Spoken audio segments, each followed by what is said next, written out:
This is Balancing Act, Navigating Resourcing with Empathy and Efficiency.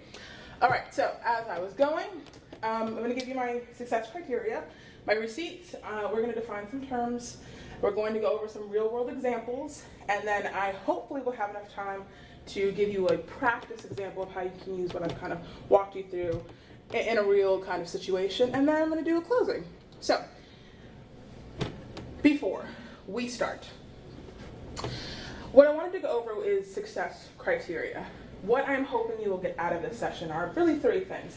How to make empathy-led decisions, specifically. So, yes? I just wanted to point out, you may not be picking up on the microphone for the recording. Oh, because I keep moving around? Yeah, I don't know that to be true. No, that's fair. Thank you for pointing that. I'm like hoping I'm projecting enough to pick up, but you know what? You are absolutely right. I'm going to stand here and do this. I'm going to do this action. So yeah, really integrating integrity and, empathy with your decision making. Because I know a lot of times, and I'll do this myself, we kind of just make a snap decision based on how we're feeling at that moment instead of really concretely thinking about what's going on. And people have things happening in their lives right now. And if we kind of have those in the back of our head whenever we're making these decisions, it can really help the outcome of what ends up happening. So we're also going to talk about capacity, efficiency, and probability. How to use math to lead your sort of decision making. I love math. I'm a very analytical person, and that surprises a lot of people since we're talking about empathy. But you can do two things at once. You can have all the data, and you can use that to inform you while you in your head keep in line that so-and-so is moving to another country. So-and-so's daughter is going through chemo, and that could be why he's not producing the results you're expecting from him. All of these things do factor into it, and the math should also be able to show it. So then also, knowing what questions to ask your team and making sure you're asking the right questions. Making sure you're not making any assumptions, because assumptions are an ass of you and me. I love that saying. So all those kinds of things are really how you do the success criteria I'm hoping you get out of this session. Next, my receipts. So I included a lot of my teaching because I think that's really important and it informs kind of how I've gone forward. So I am a SAFe Scrum Master, SAFe coach, on CSPM, on CSM. And I have a Drupal 10 site builder. I had a Drupal 7 backend developer cert. Y'all, I don't know how to do that. That Drupal 7 was a while ago. But I have a couple teaching licenses. And I have a master's in education research and globalization, a couple diplomas and blah, blah, blah, blah, blah. So when it comes to people and teaching and using all of that, I am very knowledgeable. And that is translated really well into project management because it's kind of people management with a lot of math. Like a lot of math and a lot of planning. And so that's kind of my specialty. Now, when I'm saying these terms, I think it's really, really important that we all have a shared definition of what I am talking about so that there is no confusion when I use these terms. So I'm going to have us, 1, 2, 3, 4, 5, perfect, actually read these because again, I was a teacher. So I'm going to call on you and you're going to read the term if you don't mind. If anyone doesn't feel comfortable, that's okay. I'm not going to force it and I'll just read it myself. But John, if you wouldn't mind, can you read resourcing? Resourcing is identifying, allocating, and managing the necessary team members to complete the project successfully. Does everyone understand that? Any questions about what resourcing means? Okay, great. Sir Mike? Efficiency? Hi. Efficiency, best use of time, money, materials, and team members to complete the project while minimizing waste and maximizing productivity. Excellent. Any questions about what efficiency means? Fantastic. And I don't know your name, sir. Evan. Evan, hello. Evan, could you read empathy for me? Sure. Empathy, the ability to understand and share the feelings, perspectives, and experiences of others. Excellent, thank you. And I don't know your name. John. Oh, John, perfect. John, could you read flow for me?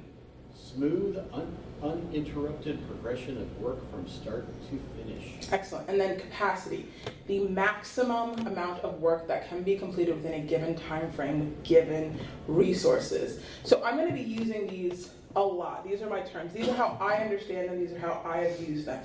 That being said, sometimes when you're talking with your team and you're saying, hey, we're gonna do story points. Have you ever been in that meeting where you're like, story points, you guys, you know story points? And they're like, oh yeah. Like t-shirt sizes. I mean, they're kind Fibonacci t-shirt of, sizes. right, and then, well, like box sizes. It's like XL, and, well, so it's really important to define what you're actually talking about whenever you're in a meeting. I kind of always start with this. So if you don't do that, I highly encourage it. Hey, Allison. Hey, Hannah. Hey, Valerie. You coming for the session? We're late because we got ice cream. Oh my God, don't threaten me with a good time. Not you getting ice cream. All right, so our real world examples. I have changed names to make it a little bit fair to my team, or my previous team, but this is like a real example of what happened. So I joined a company, and this is kind of what my team looked like. I had a team lead, I had a technical architect, there was me as the person, and then I had 3 developers, and I had a new team member that was just joining. And I was told, as the project manager, that the team must deliver 56 story points every 2 weeks. Every 2 week sprint for 3 sprints, okay? So they have to do that. They have to deliver these 56 story points every 2 weeks over the course of these 3 sprints. That's the rule. Now, did the team do that? Well, oh, that's not what I thought it was going to be. You guys, I haven't looked at this in a second, apparently. So my job in that moment was sort of to look at everyone and what they were doing and figure out a plan. And now I thought I was doing the right thing. I made a lot of mistakes, but I really thought I was good. I was like, okay, so I'm managing their tasks, and I'm trying to assign them tickets. And I'm also making sure they're not too burned out. And I also want to make sure they feel welcome on the team. And if they're confused, I should make sure that they know what's going on. And if you'll notice, I'm doing a lot of these I statements. I should be doing this. I should be doing that. What do you notice that I'm not doing? Collaborating. Precisely. Well done. I'm not collaborating. I haven't spoken to my team. I have just been given this instruction that they need to do this and I need to make it happen. And so I'm assuming all of this responsibility. And I'm really not even considering myself in this or how it's going to happen. So, I did not ask the right questions because I didn't ask any questions. I just kind of walked in and I felt very confident. I didn't ask, who are these developers? What's like an important thing I might need to know about these developers in order to do my job effectively? Are they a front-end developer or back-end developer? Yes, you would think Are I would they have asked that DevOps? question. Are they DevOps? Right? What skill set do they have? What other questions might be good to ask? Does everyone get along? What are the team dynamics, right? What does that look like? Nope. Does everyone live on the East Coast? Oh my, location, right? What's up with people's locations? Exactly. What other questions should you be asking? What are, sorry. Ooh. What are challenges you're already experiencing? What are challenges you're already experiencing? Exactly. Another question, are they full-time, are they part-time, right? What are their hours? How many projects are they on? All of these questions you want to start off with, I would even say, if you're a project manager, before you even try and get assigned to the team. If someone's like, oh, I have this super fun project and I think you'd be perfect for it. Wait, let me stop you right there. I have some questions. And you really want to try and be as proactive as possible when you get that first meeting or even prior to that meeting. And this will give you a really good frame of reference for how to lead with empathy. So, I did not ask any questions. I felt very confident. And then what happened is I started to finally ask questions. So now I found out that it was a senior front-end dev, and that I had a senior full-stack developer, and that I had a back-end developer, and my new team member was a junior front-end developer. I was getting a little bit more information, right? But I was still lacking a few things. Like you said, the team dynamics. I didn't have a great grasp of the team dynamics. But I was also thrown into an impossible situation. I had to start delivering things immediately. So I started to just try and assign tickets as I could and try and make sure if you're going to pick up a ticket, and you're going to own that ticket, and that's what we're going to do. Not keeping into account a lot of other things. So the number was 56 story points. Yes? So were they already assessed and had story points assigned to them? They were already assessed and had story points assigned to them. Yes. When I first started the team, they were picking up tickets. And what was happening was that 2 people were picking up a lot of tickets, and one person was doing pretty much nothing, like not much, and that caused a lot of animosity in the team. They were kind of like, I'm like, we can't, this is 50, like that's a lot, 25 story points. And they also didn't have a great grasp of what a story point is, that it's not in hours, right? It's about complexity. So there was a lot going wrong with this team. So 56 story points, I cannot stress that number enough. That's how many we're supposed to deliver.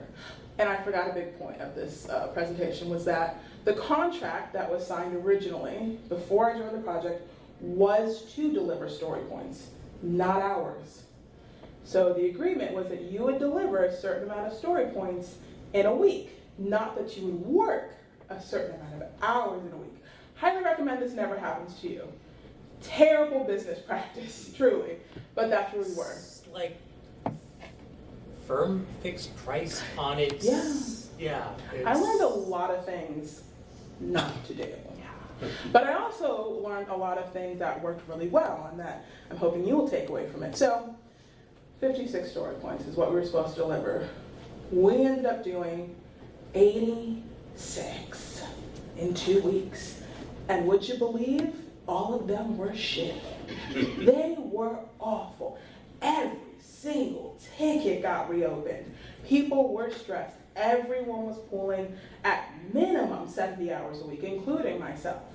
No one was sleeping. I had team members across the globe, on the East Coast, on the West Coast. It was kind of a crap show. So those 3 sprints went by and we did not change.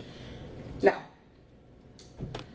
what ended up happening is I got a lot more information because I started to ask more questions and I got data. We had 3 sprints that went by and that worked terrible. I'm not doubting that at all.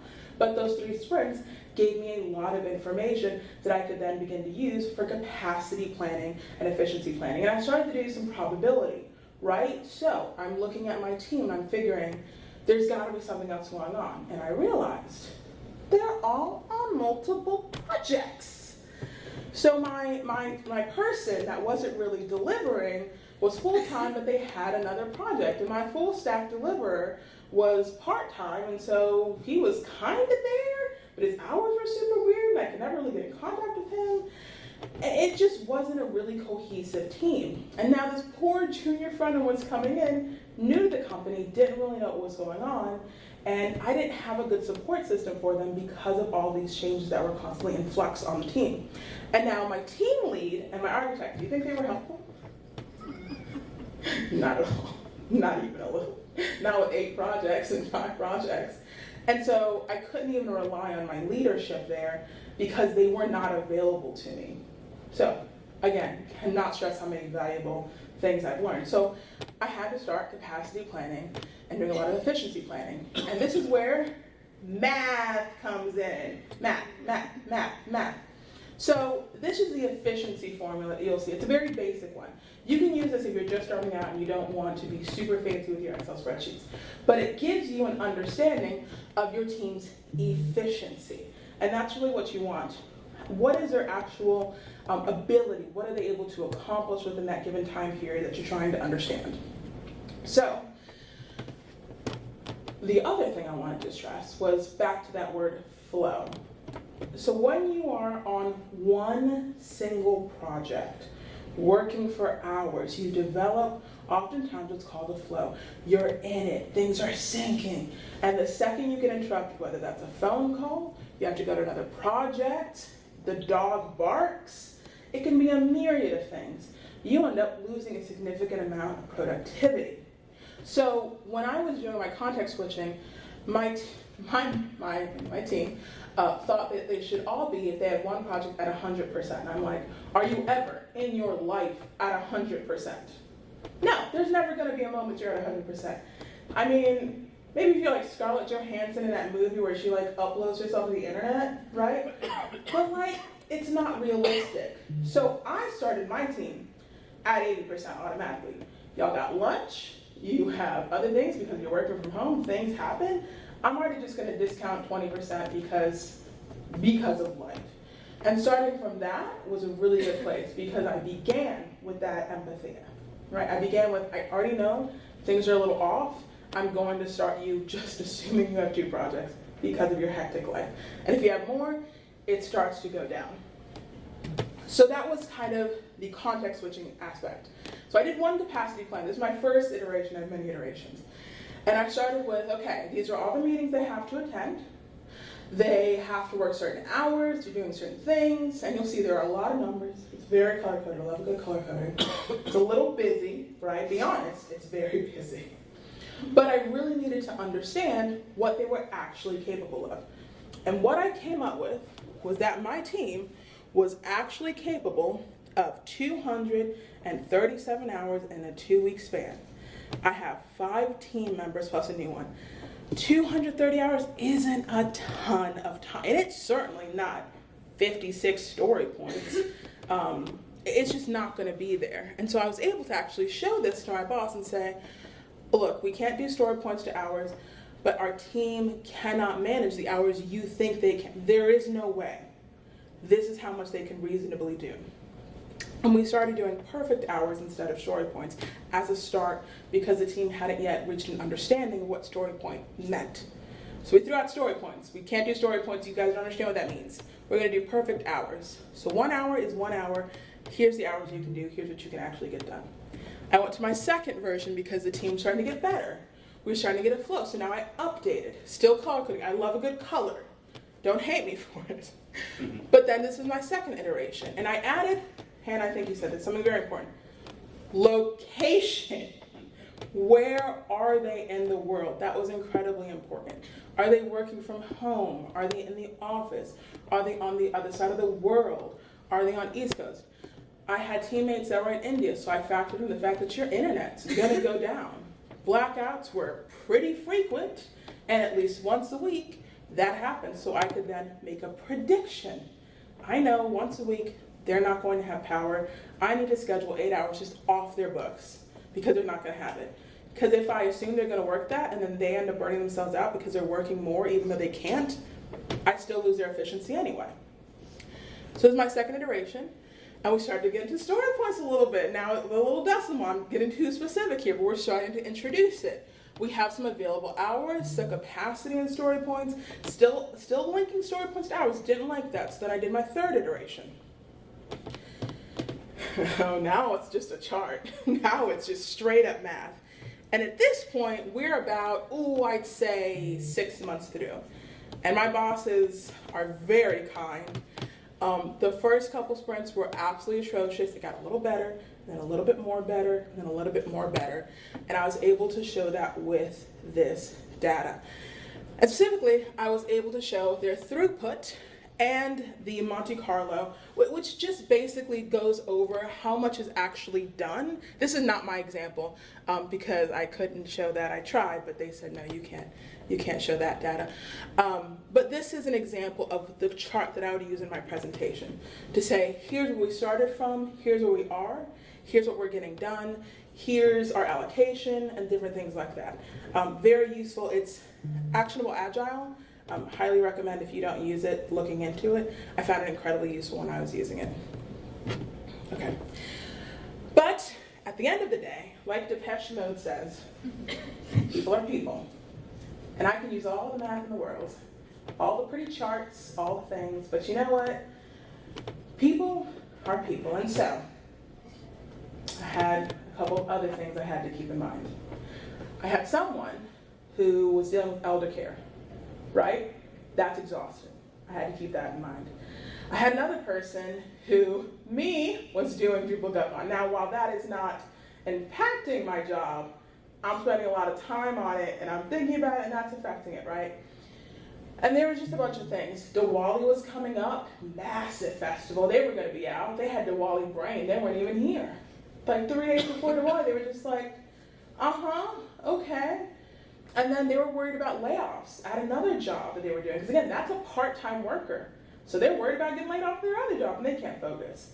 And while all of this should be in my head, I should also make sure it doesn't necessarily impact every decision I make. But I should know about these things because we can have conversations. Sometimes the best thing you can do for your team is not to make a rash decision about, how much work to give them or how little work to give them, but to have a conversation and get to know them and say, I think this is a little bit too much for you right now, I'm gonna reduce your workload. And what I'm gonna do instead is I'm gonna make sure you're in a good place. And then in a couple weeks, we're gonna come back, we're gonna revisit, because I need you to be delivering good things that do not get reopened. So if you can give me 8 tickets in 2 weeks that don't reopen, that's better than 50 tickets that all reopen. You know what I mean? And so that's what I started to do with my team. I had really tough conversations, but the client wasn't loving it. But at the end of the day, we had at 3 sprints in a row, none of our tickets reopened. Our site didn't crash. We didn't have any bugs. And we didn't deliver as many as we promised, but we also didn't have to have the issue of reopening or redoing our work. And that was so much more valuable to the client. And then we started to negotiate the terms. That was a whole other conversation. But it's really, really important to understand these things when you're making decisions about how much work, apparently I did not touch that one, about how much work or how little work or when to give the work that you're talking with your team. If you don't know who you're working with, then you're gonna have a hard time understanding what's going on. Yes? Your recording stopped. Yeah. Dang it! Thank you! Just when And so I'm not going to talk this much. We're just getting to the practice. Oh, look at that. So close. So I know many people don't like this term. I still think it's pretty useful. Servant leadership. I think that is still very much applicable to a lot of your job as a project manager or as a scrum master. You are a servant leader. You're there to support your team. You're not there to necessarily handhold your team. You're not there to make sure that you assign them a ticket. Oh my God, like we're adults, they can pick up their own tickets. But if they do, then they have to get it done. If they don't, you hold them accountable for it, right? But all of that kind of servant leadership and making sure you're there to help the team, that still very much applies and should be thought of. And you should be adding empathy into that, into your decision makings. Okay, so at the end of the day, and someone brought this up, and I think it was you, Mike, it was collaboration. And that is still very much true. It's the consensus-driven cross-functionality. You are the project manager. That is your core job. But sometimes you might also be able to pick up a ticket. I got a Drupal certification. I'm a site builder. And sometimes if my team was overwhelmed, I'd say, hey, I know how to do this very specific thing. Can I take this ticket off your plate? Right? And if I could do that, if I could just alleviate a little bit of it, that functionality, it was in play. So while you don't have to be a developer, you should still understand development roles. Similarly, if you are a developer, you don't have to be a project manager, but you should still be able to understand what your project manager does. I think that creates just more understanding, right? And you start to empathize with each other like, man, your job is hard. Man, your job is hard too. We both have hard jobs. And I think that creates a much better dynamic within the team. So, practice. I know I've been talking a lot, but I wanted to give you an actual thing because we have 15 minutes left if I did my math right. So here's a scenario. You have a project, and it's a migration from WordPress to Drupal as an example, and it's 12 months. And the start date is May 15th, and you have to migrate 4 sites. And at your current phase, you're about post-discovery, and you're in the first 3 sprints of it. And this is a real thing. You're going to talk together. You're going to figure it out as a team. Here's your team. You have 1 junior front-end developer, new, and you're onboarding. A senior front-end developer, 50% allocated to in the project. A project manager, full-time on the project. A back-end developer, also performing QA duties, 30% of the time. A back-end developer, who's also full-time on the project. A technical architect who is on 2 other projects. Your challenges, you're falling behind schedule. Your tickets are frequently reopened and rolled over to the next sprint. You don't have clear sprint goals. Your acceptance criteria for individual tickets is not meeting the definition of done for your epics. Your team members are working at least 10 hours a week extra. Low team morale, leadership is putting pressure on you to expedite your progress, and the client remains understanding but is losing patience. What are some things you can do?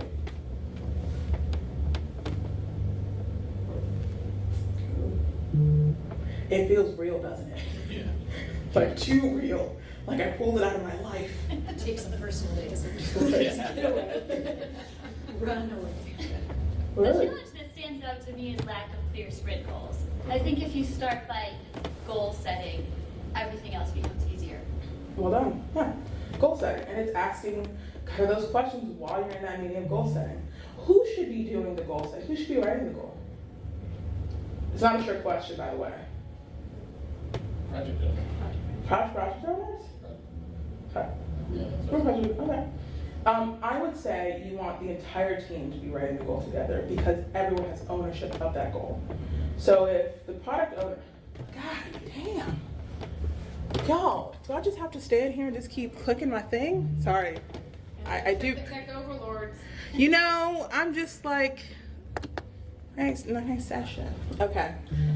But if the product owner is not there, that's for whatever, they get pulled off another one.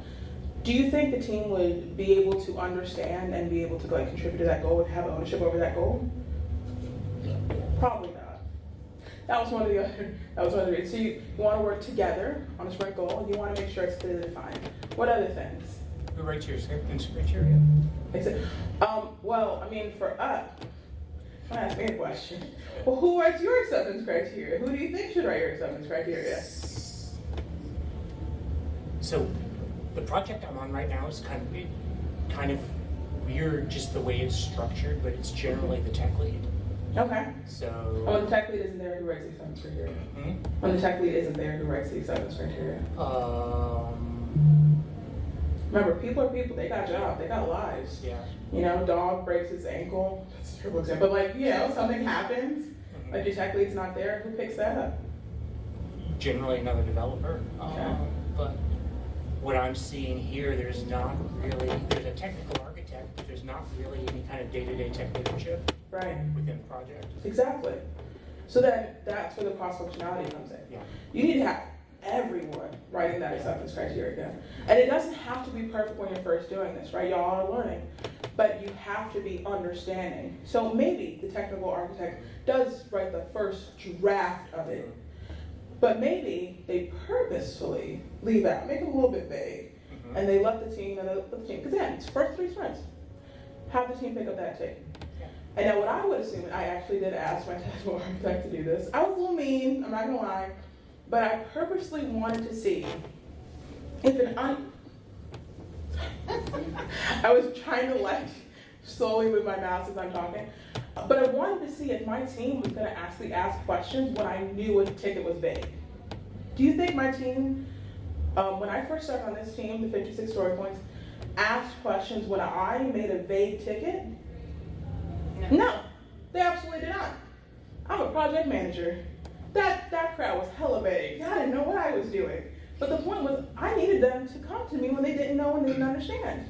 And they couldn't do that because we hadn't established trust. They didn't know who I was. And so when I tried to write a ticket again, oh, they laughed in my face. You know, you can't write a ticket. And then they explained it to me. And then I got better at writing tickets. And I was able to collaborate. So that's where, again, that cross-functionality and building trust. If you have one person writing your tickets and that person leaves, you're kind of screwed. So I would say in that case, make sure you have a backup for that person, or they're showing you how they write the tickets, and ask them. So I see that your acceptance criteria has X in it. Why did you put X in it? Well, why is that important for it, right? And like have that conversation. Make sure your team is around you to have that conversation, that they understand the importance of what is in that acceptance criteria. Yes?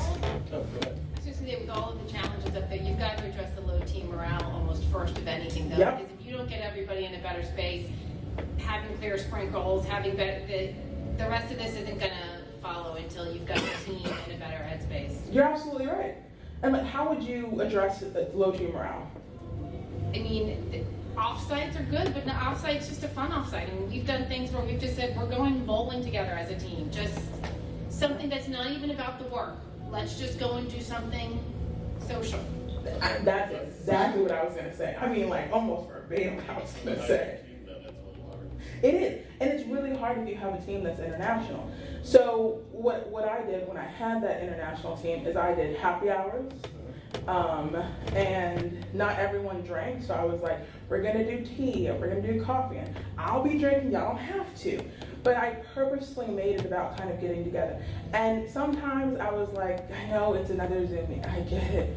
But like, we could play games or something, but I need to like see your faces. I also required, even though everyone hated it, I sometimes did this, just like a one day, right? Just to see your face. And I would like try and point out things. A fun random thing that I like to do that people started to pick up on is I would say, did you get a new haircut? I know they didn't get a new haircut. I haven't seen them in 3 weeks. I assume they got a new haircut. But then they got to talking about it. And they're like, oh no, I'm like, God, you look good today. You know, oh, well, thank you. What have you been doing? And just that small thing, they'll turn on their camera, they'll want to talk to you, want to talk a little bit longer, you get to find out things. One of our team members put up the wall of non-human companions. And There you people go. started posting pictures of their pets on the wall, and somebody put a picture of their plant, because they didn't have any pets, but they had a plant. We've got the Yeah, Slack so- channels for that. Yeah, I mean, we just, things like that, where you're connecting to people. Yeah. Was there ever a conversation about how they felt about all their tickets being story pointed for them? Like that's Oh, like 100%. Was that ever? Oh yeah. Oh Like, yeah. were they already annoyed about that? Oh, when I joined my previous team, I would say it was micromanaged so inefficiently. I don't micromanage. You're a grown ass person. You can figure it out. And that was a really different way of approaching it. So I came in and they were asking me like, I need you to write these up right here. I need you to like story point this, or what ticket should I pick up? And I was like, well, how many story points do you think this is? And then I got to figure out they didn't know. They don't know what story points are because they were still thinking about it in terms of hours. Well, that taught me something. And well, I had my technical architect who would by himself go through and build the backlog. That stopped happening immediately. I said, no, the entire team has to join because we need to understand what you're doing. And I need to understand why you think this is a 2 story point, the rest of the team thinks this is a 5. I need to understand that because that doesn't make any sense to me. So it was a lot of not competing, but like butting heads with leadership because leadership's been doing this for 20 years. And why can't the new developer figure it out, you know? And it was, again, teaching them how to be understanding, teaching them how to do that in a way that was supported by my data. You cannot have these conversations with your leadership if you do not have the data to back it up. That's something I should very much stress. I couldn't have gotten away with half the crap that I did if I didn't have the data that I had to pull it together. I would say as well, like, we haven't even talked about the extra hours every week, which can certainly help with morale, but you know, Yep. how effective are you anyway after you work a certain number of hours? Exactly. You're making mistakes, you're Mhm. tired, you've got Mhm. low morale, you know. Right. Just what I tell people that work for me is like, you know, when they're like, oh, I can work late to do that. And I'm like, I don't need you to work late to do that. Yeah. There are going to be times when, yeah, we're all going to have You're to gonna work have to, late. yeah. But let's not do it all the Precisely. time. You know, that can wait for tomorrow. We can push it and still make the deadline. And I'm sure your team not only appreciate that, but if you look at the data, it will probably support that they're delivering better for you.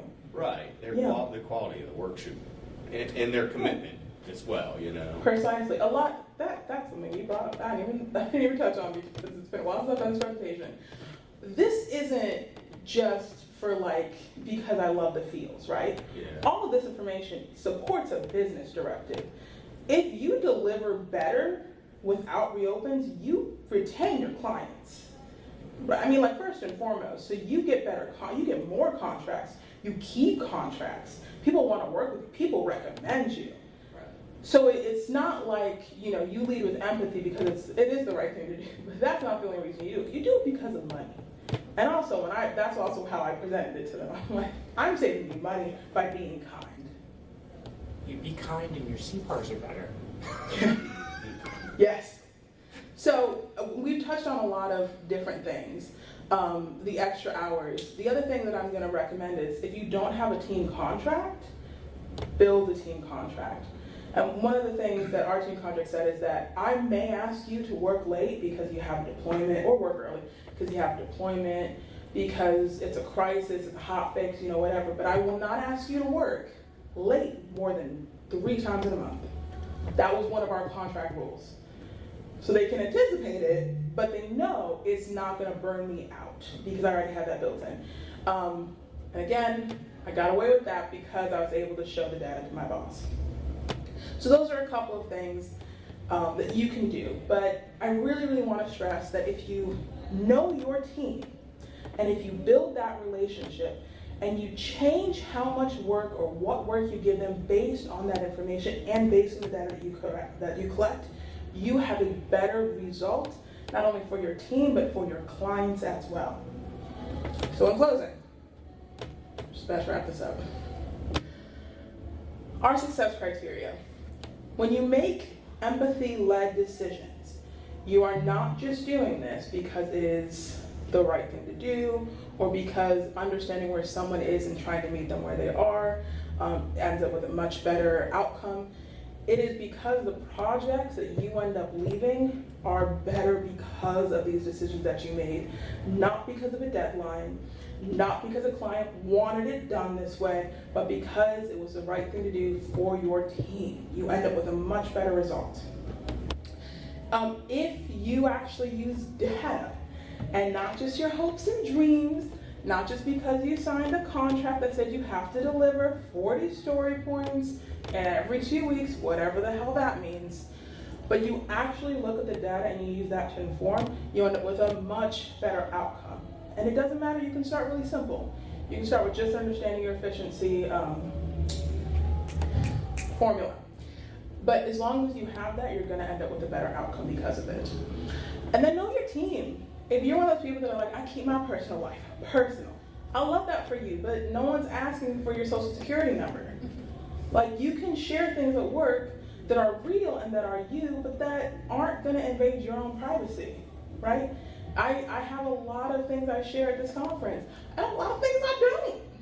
But my point in saying that is you can know someone in a certain context, get all that information and use it to inform it without encroaching on someone's privacy. There's a very easy way to do that. Just don't ask harassing questions, right? Do you have a dog? Great. You know, I mean, I like dogs. It's great. That's a great starter. You don't need everything else. And I mean, that's pretty much it, y'all. If you want, because I love to add things, you get a certificate if you're getting your PMP, which you're probably asking, why don't you have your PMP yet? Because that test is expensive, y'all. I signed up there like, you have until November 11th, and I'm like, but not for $600. That is the only reason I do not have my PMP. Anyone want to lend me or give me $600? I will have it tomorrow. But if you have your PMP and you would like to keep it, you can scan this QR code and get a certificate from Drupal for Gov that will go toward, 1 hour or 45 minutes toward a PMP. Yeah, so you can do that. Yeah. Sorry. Don't you tell me it's not working. Don't you dare. The file you have requested has been deleted, Nina. Unbelievable. Okay, Hannah, I got your email. I will email to you. Anyone else want it? Because I literally can take your email. I'm the one who issues the certificates, you guys. So if you want one, come up, give me your email. It takes 2 seconds, and I will have that to you by the end of the day. You want to add me on LinkedIn? There's my LinkedIn. That email is going to be defunct in like 2 weeks because I am getting out of the country, moving to Morocco. So excited. So email me now or don't email me at all. And that's it. I can click the button, right? Yeah. Okay, perfect.